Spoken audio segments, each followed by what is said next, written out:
4D beings.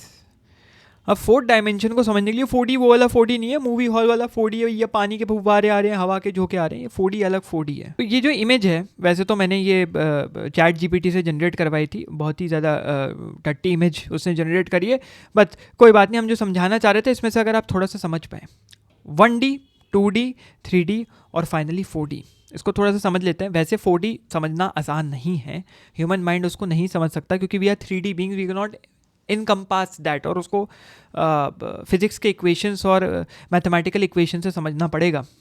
Basic समझा देता हूँ। एक लाइन बनाई, ठीक है, एक प्लेन में है लाइन, दैट इज़ 1D।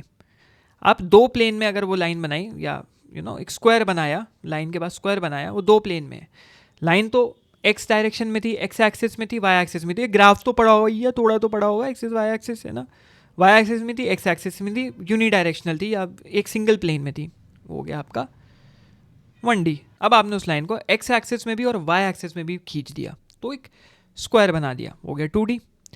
अब आपने जेड एक्सिस जो आपकी तरफ आ रहा है, भाई एक्स एक्सिस ये हुआ, वाई एक्सिस ये हुआ, और एक जेड एक्सिस होता है जो तुम्हारे तरफ आ रहा है, मतलब ऐसे आ रहा है, देख रहे हो हाथ जो फेंक रहा हूँ मैं, तुम्हारी तरफ आ रहा है, और उस जो स्क्वायर को बनाया उसको खींच के तुम अपनी तरफ ले आए, तो एक क्यूबॉइड बन गया, है कि नहीं, एक क्यूबॉइड बन गया। अब इसको हम ज़रा एग्जाम्पल से समझा दे, हम खींच रहे हैं, समझना बहुत ज़रूरी है। समझ लो, हमने एक लाइन बनाई, ये एक लाइन है, ठीक है, ये एक लाइन है, ये हो गया 1D। इस लाइन को हमने पूरा किया, वो हो गया 2D, और इसको हमने खींच दिया तो ये हो गया 3D। देख रहे हो, इसको 3 डायमेंशनल स्पेस में आ गया। और उसी से आता है 4D।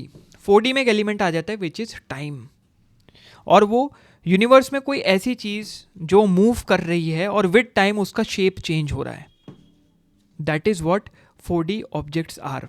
जिसको टेसरैक्ट वगैरह होता है कि क्यूब है, उससे निकला हुआ क्यूब है, अपने अंदर ही वो क्यूब है, अजीब तरीके से घुसा हुआ है एक दूसरे के अंदर, तो that is what 4D is. अब इसको 4D बीइंग्स को समझने के लिए 4D बीइंग्स दिखते कैसे होंगे, 4D बीइंग्स होते क्या हैं, एक और कॉन्सेप्ट समझना पड़ेगा।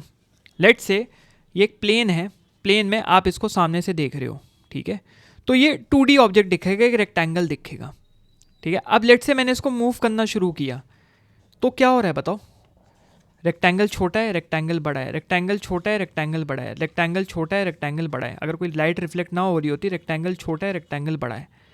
आप 2D प्लेन में ही अगर इसको देख रहे हो, तो कोई 3D ऑब्जेक्ट रेक्टेंगल छोटा है, रेक्टेंगल बड़ा होते हुए दिखेगा। हम ऐसे इसको 3D स्पेस में मूव नहीं कर रहे, 2D स्पेस में मूव कर रहे हैं। समझे बात, समझे?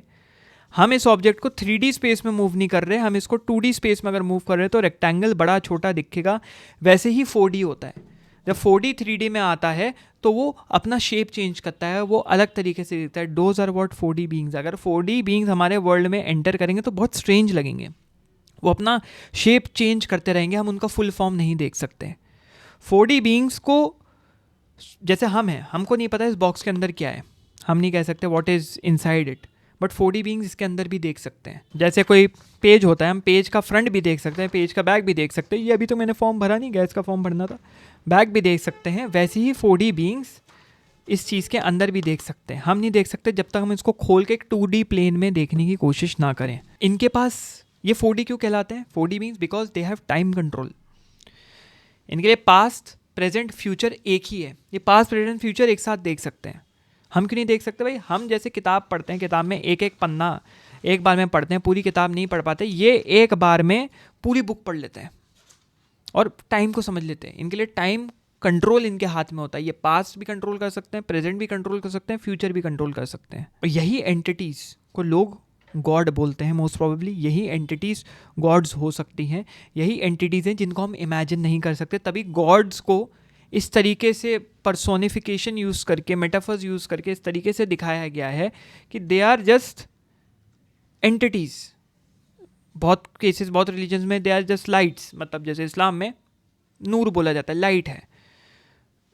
क्रिश्चियन कॉन्सेप्ट में अलग है, हिंदुइज्म में अलग है, उसका जो मैनिफेस्टेशन है वो अलग है।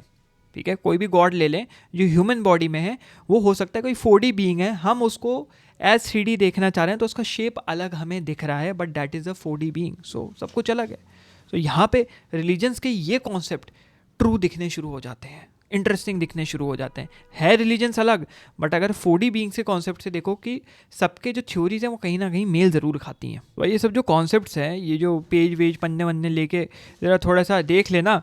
मैं इतना स्ट्रॉन्ग नहीं हूँ, ऐसी मतलब साइंटिफिक चीज़ें समझा तो दी, बट इतना वो नहीं, ऊपर नीचे हो सकता है। तो ज़रा अपनी तरफ से फैक्ट चेक आप लोग कर सकते हैं, बट मैंने पूरी कोशिश करी जो मैं समझा तुम लोगों को समझाने की। तो अगर ये क्लिप अच्छी लगी हो तो बहुत ज़रूरी है सब्सक्राइब करना, और अगर इससे रिलेटेड और पूरा लेक्चर देखना है तो फिर यहाँ या यहाँ कहीं पे भी वीडियो दिख रहा होगा, उसको क्लिक करो और मेरे मेन चैनल पे पूरा लेक्चर देख लो।